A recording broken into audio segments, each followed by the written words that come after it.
Hello again, everyday carry knife fans. So I got this thing from this listing here, like a $3 knife, and it actually looks quite nice, so that's why I thought I'd try it.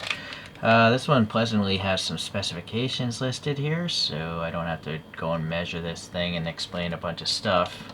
There, you can pause the video and read up on it. There you are. Okay, let's open this thing up. Wow, that's actually a lot smaller than the pictures indicate. This is all oily, so they oiled the thing. Yeah, that's a lot smaller than I thought it would be, which is good because, you know, a keychain knife, you want things to be small and light. I can't say this is light, though. Does that say weight? It does say 15 grams. I am going to weigh it because it does feel quite heavy, but let's see. Well, it is true, 15 grams, okay. So I think the body might be stainless steel. Doesn't say right there in that list of things, but the blade is supposed to be 440C, and it's got some sort of machined grooves. It's got some Torx head screws. The pivot one's different from the ones holding the body together. You get a little fingernail thing there.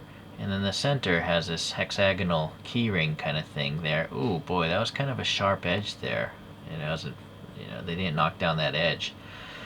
Bear in mind the price though. So, okay, there's a little cross brace there, and then the frame lock. It's interesting. Yeah, so kind of like one of those Strider S&Gs, but in miniature form.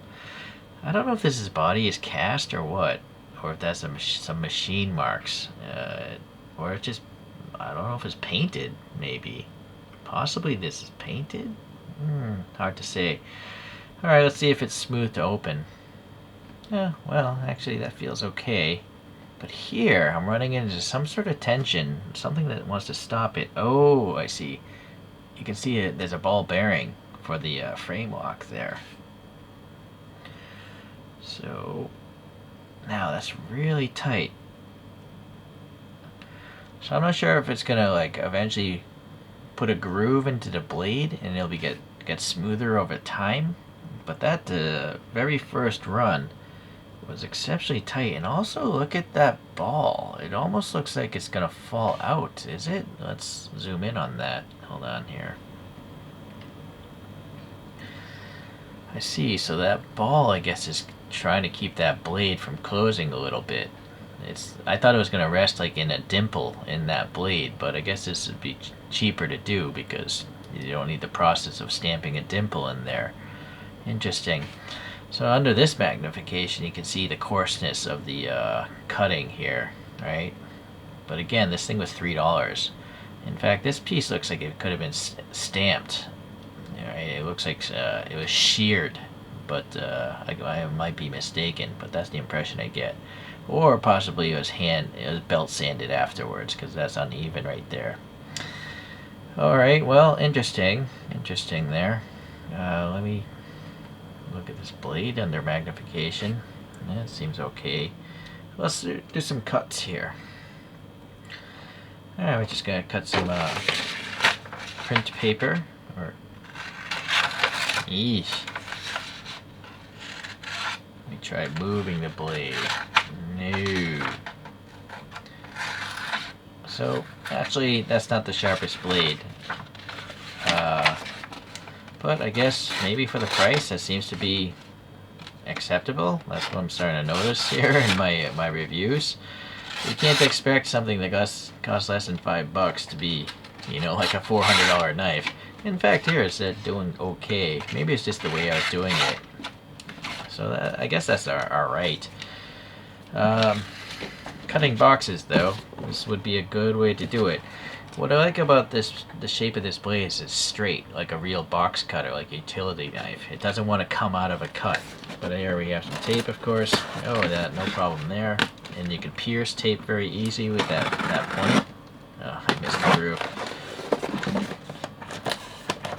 But you got enough length that you could get it in there. So I think cutting through tape is not an issue. Now cutting through Oh, I don't think it said the thickness of the blade, did it? Oh, it did say 2 millimeters. Never mind. So a thicker blade is harder to actually cut through cardboard because it to displace the cardboard. But it is doable. But you see, it tore it because.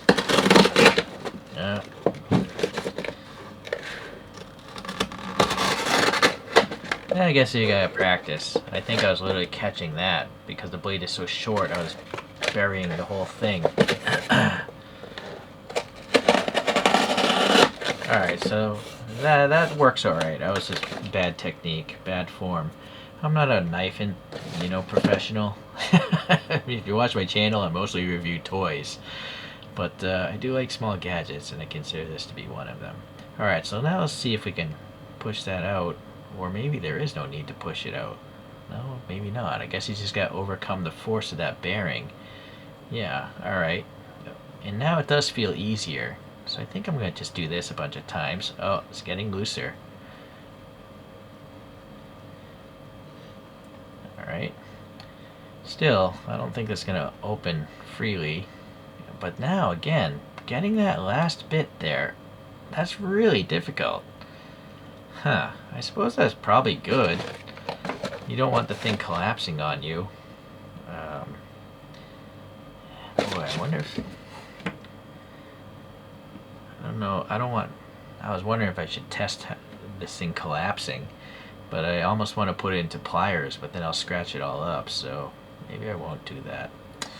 So don't do crazy things with this, is all I can say, I guess. I think if your intention is just to have a small knife to maybe cut open some letters and boxes, it seems okay. Now it opened fine, so I don't know what the deal is. I think it's just going to have to break in a little bit. I have a suspicion that ball bearing is grinding a track into that blade. Actually, I do see a dimple right there. So that's probably the locking dimple. So that bearing might be in that dimple right now.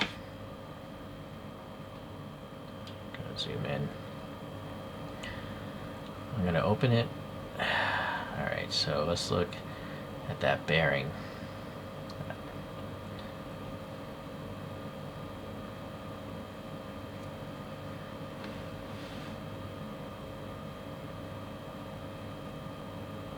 Yeah, it does recess in there, so I guess that's going to help it from opening up in your pocket or something like that. Yeah, it's gotten easier for sure as far as opening it all the way now. So, yeah, you gotta give it a chance. You gotta break it in. So all in all, it's nice and compact, and the blade is thick enough that I don't think it's gonna be an issue about breaking. It's just so short it'd be impossible. And then there's almost no play here, so it's very tight. There's no wiggling of the blade edge. I don't know how to. Yeah, I cannot. I don't feel any wiggle room at all. So I guess that's a good thing, right? I'm actually quite surprised it has this kind of frame lock. It's interesting. I don't know the proper name for that. Hinderer, perhaps? No, but that would have something else in there. Alright, well anyways, now that that's done, bamboo chopstick, yeah, not an issue. There's no flex in the blade. Again, it's so short, yet so thick, I don't think you're going to feel like it's flimsy. So I think that does a good job. Alright, short review. Oh boy, it's 9 minutes, never mind, that's not a short review. Thanks for watching, we'll see you in the next keychain related knife review, bye.